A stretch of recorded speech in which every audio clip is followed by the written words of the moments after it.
மிக முக்கியமான ஒரு அம்சமாக இருக்கிறது பிள்ளைகளுடைய வாழ்க்கையில். தாயுடைய மடிதான் முதல் பள்ளிக்கூடம் என்று சொல்வார்கள். அவர்கள் என்ன கற்றுக் கொடுக்கிறார்களோ அதை தான் பிற்காலத்தில் அந்த பிள்ளைகள் செய்வார்கள்.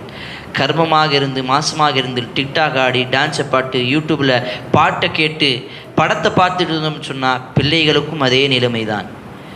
நாங்கள் சரியாக இருந்தோம் என்று சொன்னால் மட்டும்தான் நம்மளுடைய பிள்ளைகளை நாம் சரியாக்க முடியும்.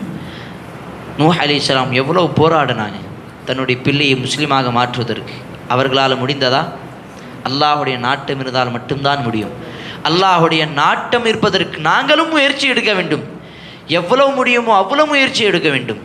அல்லாஹுடைய தூதர் ஸல்லல்லாஹு அலைஹி வஸல்லம் சிறிய சிறிய பிள்ளைகள் எல்லாம் இந்த மார்க்கத்துடைய அழைப்பு பணியின் பக்கம் அழைப்பார்கள், கூப்பிடுவார்கள்.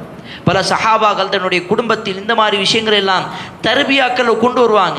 அப்படி உருவானதான் இந்த இஸ்லாமிய குடும்பம். அதற்கு பிறகு வந்ததான் இந்த முஸ்லீம்கள் இவ்வளவு பிரம்மாண்டமாக இந்த உலகத்தில் அதிகமாக பரவினார்கள். ஒரு சம்பவம் சொல்லுகின்றேன். ஒரு பெற்றோர்களும் ஒரு தாயும் தந்தையும் சேர்ந்து முயற்சி எடுத்து பிரார்த்தனை செய்தால் கண்டிப்பாக அதனுடைய விளைவு அல்லாஹ் அதற்கான ஒரு பதிலை, ஒரு கூலியை மிக பிரம்மாண்டமாக கொடுப்பான் என்று ஒரு சம்பவத்தின் மூலமாக நான் உங்களுக்கு சொல்ல வருகிறேன். அந்த சம்பவம் என்ன அப்படின்னு சொன்னால், ஒரு மனிதன் அவன் தன்னுடைய பிள்ளையை எப்படியாவது ஆரம்ப காலகட்டத்தில் சஹாபாக்களுக்கு பிறகு ஒரு மனிதன் முயற்சி எடுக்கின்றான். என்ன முயற்சி? என்னுடைய பிள்ளையை, எனக்கு கல்யாணம் ஆகலை, ஆனால் என்னுடைய பிள்ளையை நான் அந்த மஸ்ஜிதுல் அக்ஸாவை வெற்றி பெற வைப்பதற்காக ஒரு மிகப்பெரிய ஒரு மாவீரனை உருவாக்க வேண்டும். அதற்காக தான் நான் திருமணம் முடிப்பேன்.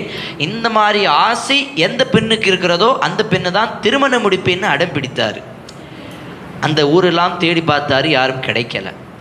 இன்னொரு ஊருக்கு போனாங்க, அப்போ தான் ஒரு பெண்ணு கிடைக்கிது. அந்த பெண்ணுக்கு ஆசையை கேட்குறாங்க, என்ன ஆசை இருக்குது? பல பெண்கள் பல ஆசைகள் சொல்லும் பொழுது ஒரு பெண்ணுக்கு இந்த ஒரு ஆசை இருந்தது. என்ன ஆசை? என்னுடைய பிள்ளை பிற்காலத்தில் இஸ்லாத்துக்காக மஸ்ஜிதுல் அக்ஸாவை கையாள வேண்டும், வெற்றி பெற வைக்க வேண்டும். அந்த ஆசை எனக்கும் இருக்கிறது.